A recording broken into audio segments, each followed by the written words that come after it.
And now I'm going to turn it over to Miss Connie Burton. She is the founder and CEO of the Texan News. Thank you. Thank y'all so much. Thank you for having me to be the moderator this evening. And thank you. I just want to quickly say thank you to all of you who are running for offices. It takes a lot to do that, and we really, really appreciate you stepping up and doing what you're doing. Really do. All right. So we're going to get started here. Just to kind of give you the rules, we're going to start with House District 64 candidates. And before we call you up here, you're each going to get a 1-minute introduction. I'm going to ask 5 different questions that have been given to me by the 5 different groups, and I will say which group asks which question when we go down. You'll have 1 minute to answer that question. The other candidate will have a 1-minute rebuttal. Let me say that better. Each candidate will have a 1-minute rebuttal to each question, too. So I'll go over these again in case that wasn't quite clear. But let's go ahead and welcome Mr. Hopper and Mr. Stucky up to the stage, please. Hi, how are you? Good to see you. Thank you. Oh, and we do have, our timekeeper is so important. Okay, she's also, let's see, what have you got there? You've got the 10 seconds, the 15 seconds, and then the pink means stop, and I will stop you. All right, let's go ahead and start, if you don't mind, with Mr. Hopper. Let's do your 1-minute introduction. Hey, all, Whoops. We didn't check. Hello.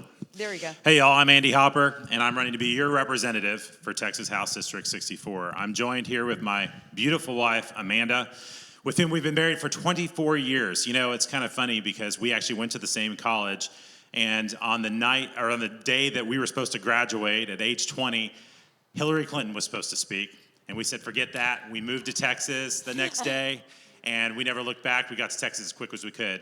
We raised all 3 of our fine, outstanding young men, our sons here in Wise County. I'm a software engineer and a warrant officer in the Texas State Guard. And I'm running for Texas House because I'm tired of our Republicans that we send down to Austin to act like Democrats. I'm running for Texas House because I believe we need strong conservatives that will stand up for our rights and stand up against the lobbyist-funded establishment in Austin. I believe that we have been put here in this time and place for a reason. I believe it is our time and our turn to stand up for our rights for Wise County and for Texas. Please stand with me. Thank you. Thank you. And Mr. Stucky. Hi, I'm Lin Stuckey. I'm the current state rep for District 64. Lori and I were blessed to move to Texas in 1983 and become a veterinarian in the North Texas area. I actually grew up on a farm ranch. I was one of 6 children. My mom and dad did not have college degrees, but they were hardworking farmers, ranchers, and loved the Lord. When I was 10, my dad developed a brain tumor, and at the age of 11, he died. And my mother took all 6 of it and said, she, number 1, wanted to make sure all 6 of us would know the Lord, and number 2, we were all going to get a college degree. So she made sure all of us went to college and got degrees, and when I got out of vet school at Kansas State University, I knew I did not want to practice large animal veterinary medicine in the snowstorms of Kansas. So I got in my car and drove to Texas. I didn't know anybody. But I drove through Denton County and all around Texas, went back up to Kansas State, finished, and drove back to North Texas, and that's where I'm a small animal and large animal veterinarian, been a business owner for 39 years and a number of other things. Blessed to be here, honored to represent. Thank you. Thank you. Appreciate it. All right, if y'all both sit down now. I'm going to ask the very first question. We're going to start with you, Mr. Stucky, and then you'll get the next. And again, your answer is limited to 1 minute. One of the priorities, and this is from Wise County Republican Party. One of the priorities of the Republican platform, which was not addressed in the last session, is school choice for all. Parents want a choice where to send their children, yet if they choose a private or homeschool, they pay twice. The GOP website says the solution is to, quote, distribute educational funds in a manner that they follow the student to any school, whether public, private, charter, or homeschool through means of tax exemptions and or credits. Currently, the government does not oversee private or homeschools in any way. How do you see tax money following the child into a private school or homeschool without strings being attached, i.e. government oversight? And do you have another solution for this problem? And you just hit the nail on the head. I am 100% for school choice, but 93% of the students in this state go through public education. So we have to fund public education. We have a constitutional obligation to do that. And we're blessed to have great public schools like Decatur and Bridgeport. And I thank you for running for school board. That's even more important in the state because it shows the direction. And with your First Amendment rights, you can do a lot of things as far as pray, et cetera, in those schools. I don't have a solution yet. And the strings attached is the part that my homeschool groups that I go meet with and my private school people do not want the strings attached. And I understand that because they want to be able to teach Genesis through Revelation, et cetera. That should be 100% up to them. But we do have an obligation, a constitutional obligation to fund public education. How we do that is still on the table, and we need to continue to work and come up with a solution. Thank you. Mr. Hopper, do I need to repeat the question? Are you good? No, Okay. I'm good. School choice is an actual imperative for what we're facing in the state. We have a crisis in our public schools, and what we're teaching our students, when we're peeling back the onion, we find out what our students are learning. And the answer is to have a choice. And the way that we accomplish that, in my opinion, is to basically pass a constitutional amendment to the Texas Bill of Rights that recognizes the right of a parent to educate their child is inviolate, and that whatever means or whatever money that they get by whatever means is protected and the state cannot get involved. It's actually what I've proposed. It's on my website. And I think that we need to make sure that there's no way the state can get involved in our education. But I think the way to do it is to basically have just like we have an ag exemption for our property, there needs to be a way to have an exemption on our property tax so that based upon a prorated amount how many kids you have that are 18 that have not graduated, that you basically get that prorated amount off of your property tax up front. If we move to a consumption tax, same thing applies. Thank you. Mr. Stucky, any rebuttal? My turn? If you'd like to take another minute, you're welcome to. Okay. In fact, I think that one of the things that we need to consider is the fact that the way to make sure that our schools are actually successful, and the best way to measure those is whether the schools are attended. And the way that we can give parents an ability to be able to express their satisfaction or dissatisfaction in their schools is to allow the money to follow the child. Until there's a point that there's competition and you can actually apply the money that you've put into your kids through your property tax, through consumption tax, to some other mechanism, whether it's charter schools, whether it's homeschools, whether it's private schools, that's the best way that you and as parent can basically say, hey, my public schools are doing a good job, or I'm gonna go someplace else.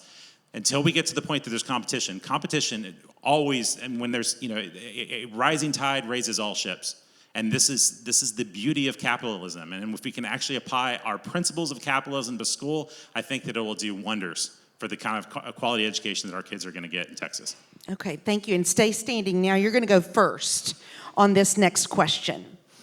This is from Wise County Conservatives.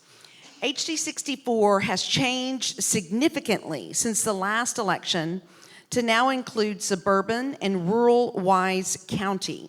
How will you effectively represent this demographic that still includes much of urban Denton and now rural Wise County? Well, I think the interesting thing is that I actually have spent half of my life as an adult in Denton County and the other half in Wise County. So I think that I have a very interesting perspective on this district, and it's kind of interesting how things work out. But the reality is Wise County is becoming more urban. It is rural currently, but this is changing rapidly, and it's alarming. But at the same time, the Denton side of the district is already kind of paved the way and shown some of the lessons that we might want to learn in Wise County on how to either grow like that or grow in a different way. I also think that one of the things that we need to recognize is that The growth will occur differently now that we don't have forced annexation. That is not a thing. And so counties are going to have a lot bigger responsibility, and you're going to see more growth, I believe, that is going to honor the agricultural and rural background of Wise. That's what I would like to see. And I think the Denton County side can also probably recognize that we can learn some of these lessons together and basically preserve the rural character of our district. Thank you. Mr. Stucky. Well, I moved to Denton County in 1983 when there was 140,000 people in the entire county, which is a lot like Wise County is today. And I moved there because I wanted to do veterinary medicine. There were a lot of horse ranches, cattle ranches, and I do come into Wise County too. But I saw the development, I saw the growth, and we've seen the good, the bad, and the ugly. And because I've been there, done that, when we see Wise County, and Andy's correct, we're going to see a lot of growth in Wise County. We want to make sure it's good growth and that we do it in the right way. We're going to have issues with water, and we're going to have lots of different issues that we have to deal with that are going to come on quickly because we have such a rapid growth. We have 1,100 people moving to the state every day, and 82 in Denton County, and I think probably 50 or 60 in Wise County. Mm-hmm. So the fact that I saw and have seen what has happened in Denton County, the fact that I've had 9,000 active clients that I would deal with as a representative, that I talk to almost not all of them on a daily basis, but on a yearly basis, I think I can really help Wise County. Thank you. Mr. Hopper, any rebuttal? No. Okay. You're welcome to take another minute if you'd like. You're good. The reality of our growth is here, and the prices are going absolutely crazy. And so there's other issues that we're going to be dealing with too, including property tax. And making sure that just because your appraisal value went up, that your property taxes shouldn't be going up. We understand we need to fill the potholes and take care of that stuff, but there's got to be, we've got to do a lot more work on keeping property tax down, and there are ways to do that. We're blessed that we are growing, and we're blessed that we're going to have a lot of new commercial growth too, and we hope that we can push a little bit more of that tax burden over the commercial side and less to the residential. Thank you. And stay standing. You're going to go first now on this next question, who was given to us by Wise Republican Women. What will you do, if elected, to keep workers' civil rights protected from federal and corporate medical mandates? Well, I've been working on it ever since this whole pandemic started. First of all, I was not called back. There was executive orders that occurred, and so unfortunately, in spite of the fact that I asked to go back there, we didn't get to. But we had a lot of overreach on the federal government, and we're talking not just vaccine, we're talking mandates, period. The mask mandate, closing things. We passed a law that will prevent them from ever closing another church, which it should have never happened in the first place.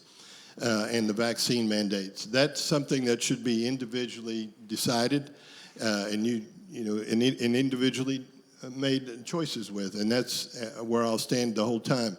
Whether we needed another special session to take care of that, well, we had other states that passed those laws, and the federal government still overlooked them. So do we spend $1 million in your taxpayer money to go on a fourth session, or do we spend it by going after through the judicial system? That's where we went.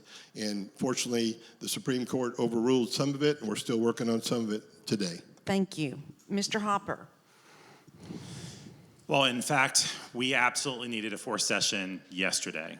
Some of you might have been in here when we asked in Wise County Conservatives a few months ago how many people are going to lose their jobs. About 20% of the room said that they were. And I know people in this county that have lost their jobs with this vaccine mandate. We need legislative action, just like Florida, that will stand up for our employees' right to not take a vaccine that they do not want. Our executive order was largely theater. There was no teeth to that executive order. It accomplished nothing. And there is a list of representatives that have called for a special session, and my opponent is not one of them. We have to have legislation, and I think that one of the things that we have to also pass in the next session is we need a constitutional amendment, another amendment to our Bill of Rights that protects the inviolate right of employees, not and just Texans in general, not to be forced to take a medical procedure that they don't want from any entity. Because the reality is our legislature has limited the liability of our corporations such that no one can sue their corporation if they have an adverse reaction to a vaccine that they don't want. Interesting. Rebuttal? The rebuttal on that again is unfortunately we're spending $1 million on a fourth session, and unfortunately federal law still supersedes state laws. So we can change all laws we want, but the Biden administration can still do that. The way you stop them is through the judicial system, and that's what we're doing. A rebuttal? Yes. Okay, so our constitutional system assigns few and enumerated powers to the federal government. And the problem that we have, and what Ron DeSantis understands that the state of Texas does not, is we did not sign up to a contract with the federal government where the Supreme Court gets to be the ultimate arbiter of rights that are non-existent in the U.S. Constitution. There is no right of the federal government to mandate any entity in this state to force a vaccine on a person. And the only way that this gets fixed is for the state of Texas to put its big boy pants on and say no. Thank you. Okay, you stay. All right, this next question comes to us from Concerned Women for America. Mr. Hopper, Texas ranks around 28th in education in the United States.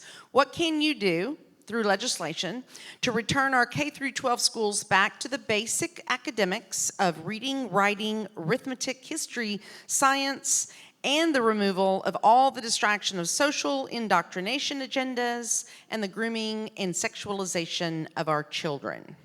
That's a great question. That's a mouthful. No. So this is what I would propose. We need an omnibus bill that does the following things. First of all, eliminate nonpartisan races in Texas. This is part of the Texas Republican Party platform. You deserve to know whether or not your school board member is a Democrat or Republican.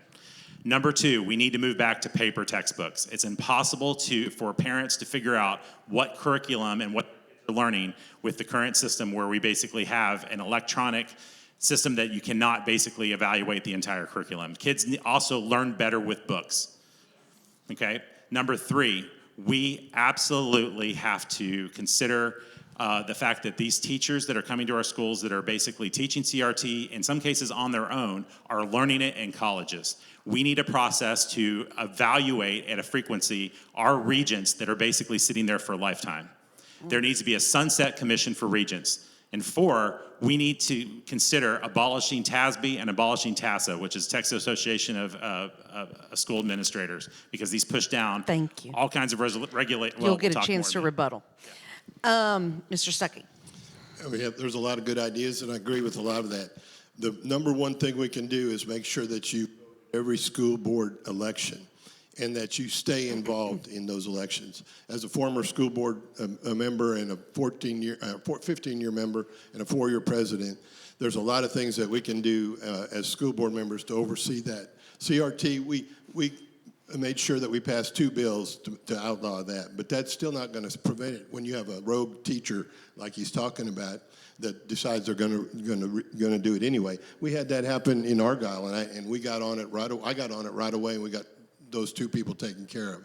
But the school board and parents, the parents being involved. You know, unfortunately, today we have less 2-parent families in public schools or any schools. A lot more one family member, and they may be busy trying to make a living. They don't have as much opportunity to be there.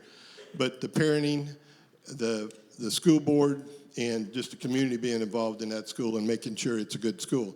Charter schools are an option, and in my mind, where the charter schools should be is where we have chronically underperforming public schools. That's where we need to make sure that you also have another choice. I'm sorry. Oh my God. Sorry. Am I over? You. I just happened to look and it was yes. Sorry. See the stuff. Okay.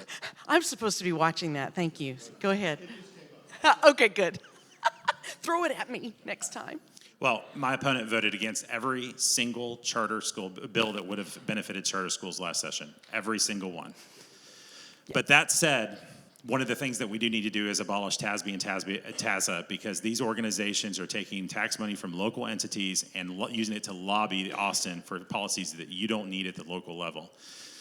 Finally, I think that one of the things that we absolutely need to do is we need to put real filtering in schools, put in electronic filtering that will basically make sure that your phone has phone service but no data, because one of the problems that you talk about with almost everyone is the amount of porn that kids are watching in school, in school cafeterias. It's a huge distraction. CRT's coming through 1,000 different mechanisms, and we need to get all the distractions back out of school and teach them the basics. Thank you. And you get 1 more minute. Okay, once again, on charter schools, I'm for charter schools, but do you know there's 358 charter schools in this state and 160 of them have failed? Schools like Prime Time and Prosper that are there not because of the basic things that Connie was talking about, but did it for something else. Guess who gets stuck with the cost of that? Millions and millions of dollars. Almost half of the charter schools have gone belly up. And you as taxpayers end up footing the bill. I'm just fine with charter schools, but they have to have accountability just like public schools.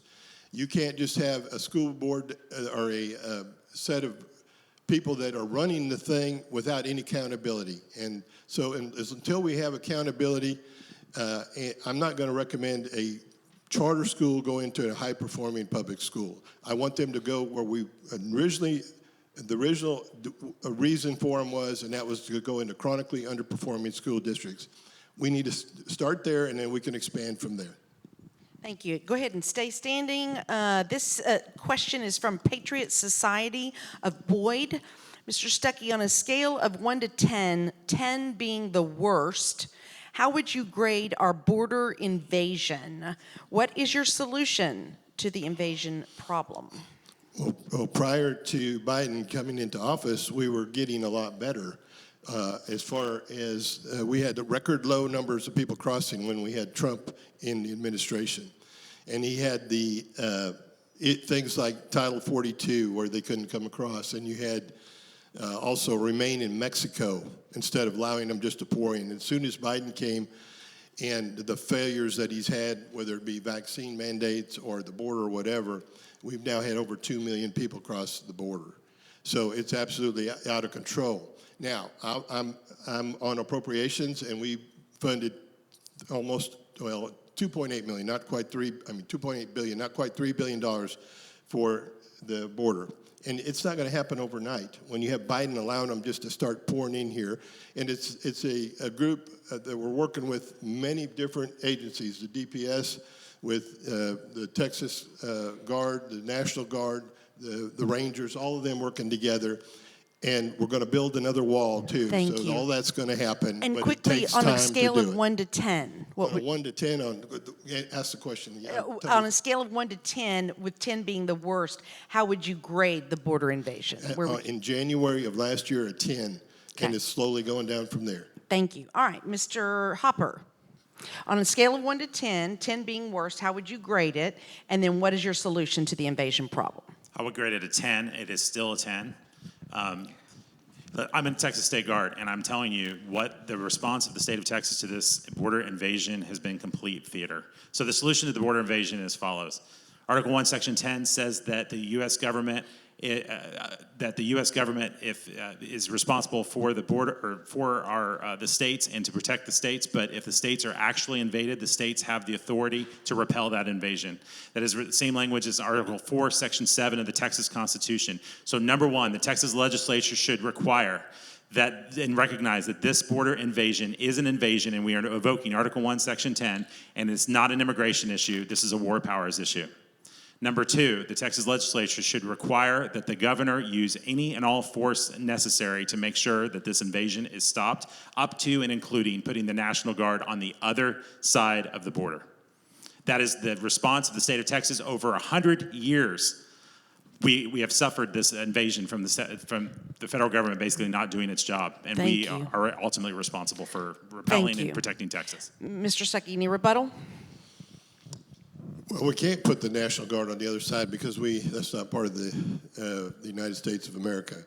And on the last intel brief I had, which was just recently down on the border, I still believe that we need to deal with the troopers that we have, the Texas National Guard, the Texas Military Department.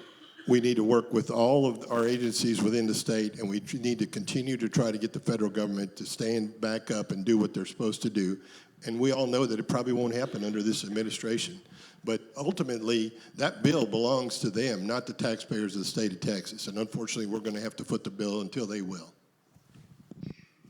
Thank you. The Texas Constitution begins with Texas is a free and independent state. And the federal government has few and enumerated powers. You would be interested to know, if you read the U.S. Constitution, that immigration is not one of those few and enumerated powers. The state of Texas is ultimately responsible for protecting Texans.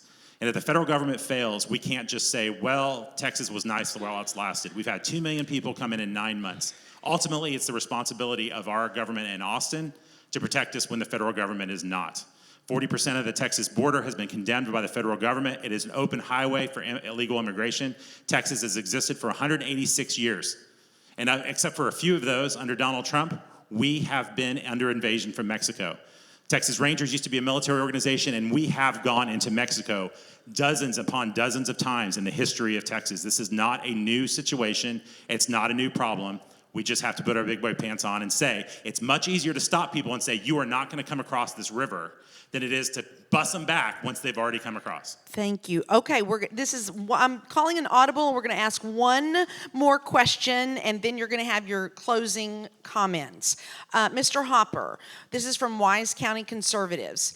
Do you support giving committee chairmanships to the Democratic House representatives? Why or why not? Absolutely not. The majority party should always have control over all the chair and vice chairmanships. Thank you. Mr. Stucky. Well, at the beginning of every session, we set a set of rules. And Connie would know that too. The first day we vote on the rules. Those rules are definitely going to change this time. And I had gone to the speaker and I had gone to the governor and said, I really believe we need to get rid of all of the Democrats as chairs, and that this is the final and the last straw. We're trying not to be, and we're not going to be, the federal government and how they run things in Washington, because they get nothing done there. I've always felt as a Christian that I may not agree with somebody, but I'm going to respect them and I'm willing to listen to them. And then I'm going to tell them when I don't agree with them.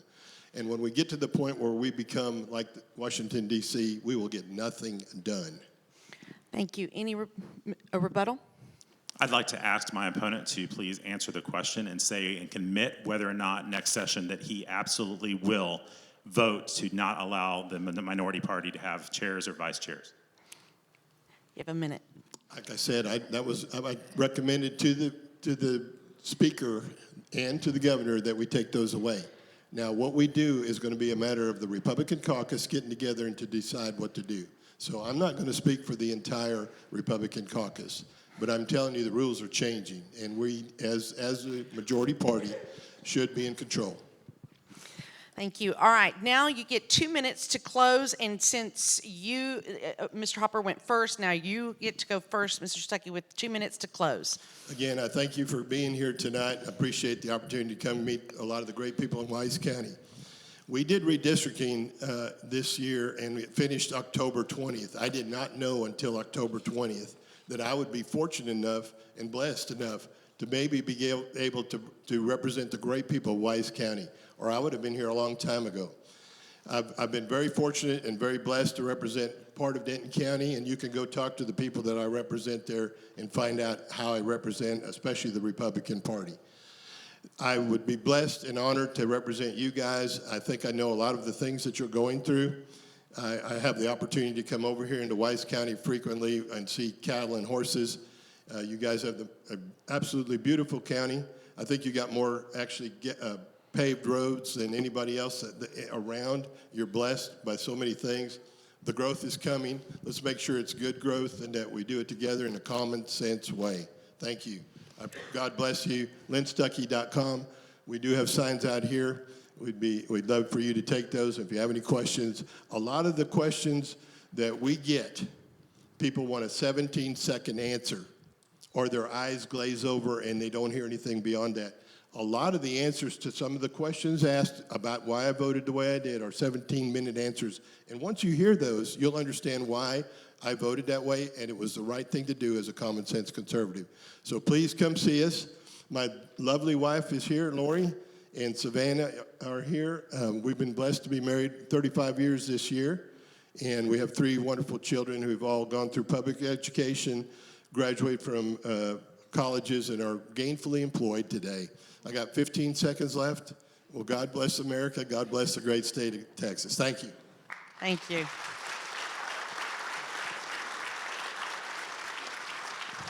Thank you. Mr. Hopper, 2 minutes. Thank you all for having me tonight. Tonight you've heard from two very different candidates. My opponent is a lobbyist-funded moderate who on the third day of session voted against the idea that Abbott's emergency declarations should be reviewed by the full House. These emergency declarations were then expanded by HB 3. My opponent voted to expand Governor Abbott's powers rather than shrink them. The emergency powers were used to put 7 million people out of work and 10,000 businesses that will never come back. My opponent voted to mask children that visited the Texas House, and my opponent voted to indemnify businesses. They were forcing vaccines upon employees that we don't want. My opponent voted to put Democrats into committee chair positions. My opponent voted against every single charter school bill that was put before the House this session, and he voted for an amendment that would require homeschoolers to be vetted and tested in order to participate in extra activities that they already paid for through their property tax. My opponent voted to put Democrats that run San Antonio in the position of vetting the historical information that is presented at the Alamo. My opponent voted to make 2 Muslim holidays on the state calendar and to rename Columbus Day as Indigenous Peoples Day. My opponent voted to against the idea that 18 to 20-year-olds should have the right to protect themselves with a handgun, even though these Texans can be drafted and die in foreign wars. My opponent voted against an amendment that would have protected the state of Texas, or protected us against unconstitutional gun regulations and mandates from the federal government. I absolutely believe that we need a representative that will stand up for our rights and our liberties in Texas. I will absolutely stand for you. I will stand for Wise County, and I will stand for the state of Texas. I appreciate your vote. HopperForTexas.com. Thank you. Thank you, gentlemen. I don't have any rebuttals for those, so thank you very much. I appreciate both of you being here.